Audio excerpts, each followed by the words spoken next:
Hi అండి, అందరికీ నమస్కారం.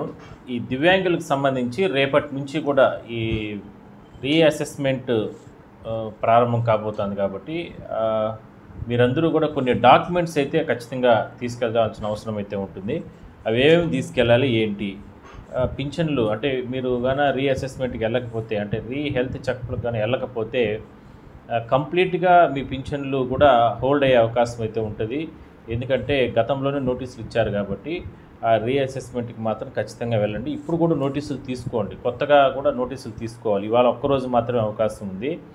మరి ఆ నోటీసులు తీసుకున్న వాళ్ళు మీ పరిధిలో ఆ నోటీసుల్లోనే పేర్కొంటారు. అంటే మీకు సంబంధించినటువంటి గవర్నమెంట్ హాస్పిటల్స్ దగ్గరలో ఉన్నటువంటి మీకు గవర్నమెంట్ హాస్పిటల్స్‌ని ఆల్రెడీ అలాట్ చేసుంటారు. అక్కడ మీరు వెళ్ళి మీకు ఇచ్చిన డేట్ ప్రకారం మీరు అక్కడెళ్ళి హెల్త్ చెకప్‌లకి సిద్ధమవ్వాలి. సో నేను కొన్ని ఇంపార్టెంట్ పాయింట్స్ మీకు నేను చదువుతాను. Appeal disabled persons reassessment.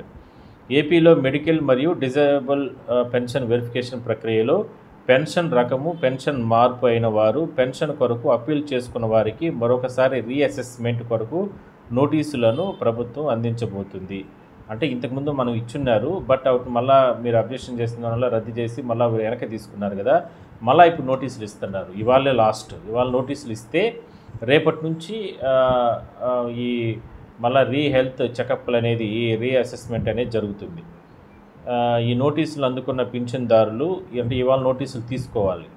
మీరు ఒకవేళ మీకు సంబంధించిన సచివాలయాల సిబ్బంది మీకు తెచ్చికపోయినా మీరు వాళ్ళతో టచ్లోకి వెళ్ళి అక్కడ వెళ్ళి తీసుకోండి. మండల కేంద్రాలు ఇలాంటి చోట, ఇక మున్సిపాలిటీ పరిధి లాంటి చోట్ల అయితే మున్సిపల్ ఆఫీసుల కాడికి వెళ్ళి మీరు వెళ్ళి తీసుకోవాలి. ఈ నోటీసులు అందుకున్న పింఛన్దారులు తప్పనిసరిగా వెరిఫికేషన్ కొరకు వెళ్లాల్సి ఉంటుంది. ఈ వెరిఫికేషన్ ప్రక్రియ ఎలా చేసుకోవాలో కొన్ని పాయింట్స్ నేను మీకు చెప్పే ప్రయత్నం చేస్తాను. పెన్షన్ రీవెరిఫికేషన్ ప్రక్రియ. నోటీసులు మీరు తీసుకుంటారు. రీఅసెస్మెంట్ వెరిఫికేషన్కి కొత్త రకం సర్టిఫికేట్ జారీ, రీఅసెస్మెంట్ కొరకు తీసుకెళ్లాల్సిన డాక్యుమెంట్స్ అవన్నీ నేను మీకు చదివి వినిపిస్తాను. పెన్షన్ రీవెరిఫికేషన్ ప్రక్రియ అంటే నోటీస్ తీసుకోవాలి, అంటే నోటీస్ తీసుకుంటారు ఈరోజు. రీఅసెస్మెంట్ వెరిఫికేషను కొత్త సదరం సర్టిఫికేట్లు తీసుకుంటారు. అంటే రీఅసెస్మెంట్ అయిన తర్వాత నోటీస్ స్వీకరణ అంటే పింఛన్ రకము మార్పు, పింఛన్ రద్దు కాబడిన లబ్ధిదారులు పింఛన్ల కొరకు అప్పీల్ చేసుకున్న వారికి మరొకసారి రీఅసెస్మెంట్ కొరకు నోటీసులు గ్రామ వార్డు సచివాలయాల్లో ఉన్నటువంటి వెల్ఫేర్ అసిస్టెంట్ దగ్గర వాళ్ళు అందజేస్తారు. ఆ నోటీస్ నందు మీరు మీ పింఛన్ వెరిఫికేషన్ చేయించుకోవాల్సిన తేదీ, ఆసుపత్రి వివరాలు అందులో నేను ఇందాక చెప్పినట్లు అందులో నోట్ చేస్తుంటారు. ఆ నోటీసులో తెలిపిన తేదీలో ఖచ్చితంగా మీరు వెరిఫికేషన్కి వెళ్ళాలి.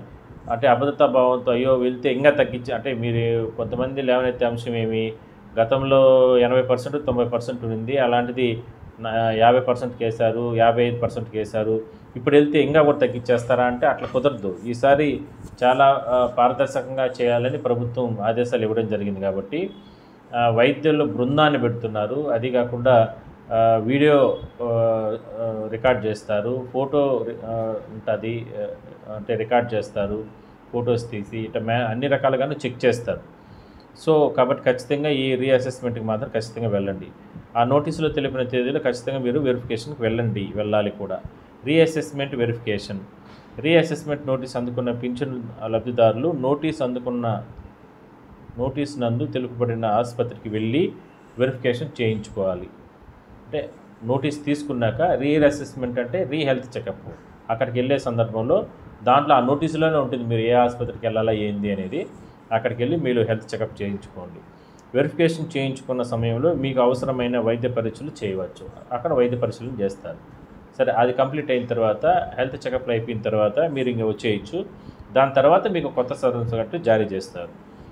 అది ఎట్లా చేస్తారు? ఈ అసెస్మెంట్ ప్రక్రియ పూర్తయిన తర్వాత మీ గ్రామ వార్డు సచివాలయాలకు వెల్ఫేర్ అసిస్టెంట్ లాగిన్లో కొత్త సదరం సర్టిఫికేట్లు జారీ చేస్తారు. అంటే మీకు వైద్య పరీక్షలు చేసినటువంటి డాక్టర్లు బృందం వాళ్ళు చేసినటువంటి సైన్ ఆమోదం తెలిపిన తర్వాత మీకు ఒక పర్సంటేజ్ వేసి, అంటే మీ బాడీలో ఏవైతే డిజేబుల్డ్ అయి ఉంటాయో వాటికన్నిటికీ కూడా ఇంత పర్సంటేజ్ కూడా వేసుకుంటూ వచ్చి దాని తర్వాత టోటల్ పర్సంటేజ్ వేసి దాని తర్వాత డాక్టర్ల బృందం మీకు పూర్తి స్థాయిలో కూడా అంగవైకల్యానికి సంబంధించి పర్సంటేజ్ వేస్తారు. దాని తర్వాత వాళ్ళు ఆన్లైన్లో అప్లోడ్ చేస్తారు. మీరు ఇక్కడ సచివాలయం ఇక్కడ ఏదైతే వెల్ఫేర్ లాగిన్లో మీరు ఆ సర్టిఫికెట్లు తీసుకోవచ్చు. ఈ అసెస్మెంట్ ప్రక్రియ పూర్తయిన తర్వాత మీ గ్రామ వార్డు సచివాలయాల్లో వెల్ఫేర్ అసిస్టెంట్ ద్వారా లాగిన్ తీసుకోవచ్చంట. ఈ కొత్త సదరం సర్టిఫికెట్లు పర్సంటేజ్ ఆధారంగా మీ పింఛన్ను భవిష్యత్తులో నిర్ణయిస్తారు. పర్సంటేజ్ 40% కంటే తక్కువగా ఉంటే మీరు వృద్ధాప్య పెన్షన్కి ఎలిజిబుల్ అయితే వృద్ధాప్య పెన్షన్ కొనసాగింపు అవుతుంది.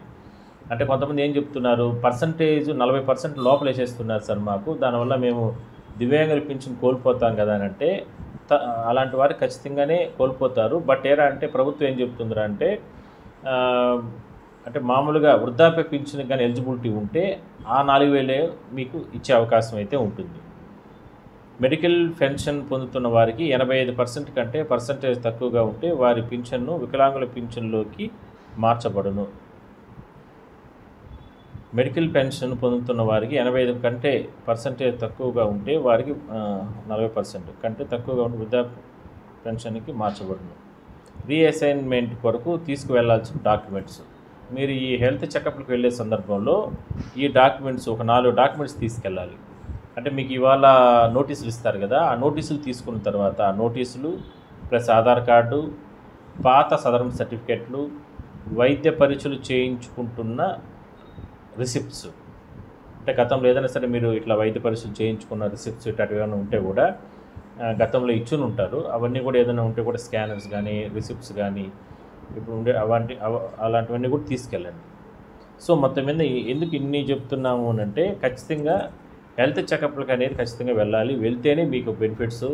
వెళ్ళకుండా ఎవరో చెప్పారని వీళ్ళు చెప్పారని సరే వచ్చిన కాడికి రానిలే పింఛను, మరి వస్తే రాని రాకపోతే పోనీ అని అనుకుంటే మాత్రం చాలా నష్టపోతారు. ఖచ్చితంగా పింఛన్లు కావాలి, పింఛన్లు లేకపోతే అంటే కుటుంబ నేపథ్యం చాలా ఇబ్బందులు ఉంటాయని చెప్పి ఏ విధంగా మీరు చెప్తున్నారో ఖచ్చితంగా ఈ వైద్య పరీక్షలకు మాత్రం ఎట్టి పరిస్థితుల్లో మాత్రం అటెండ్ అవ్వండి.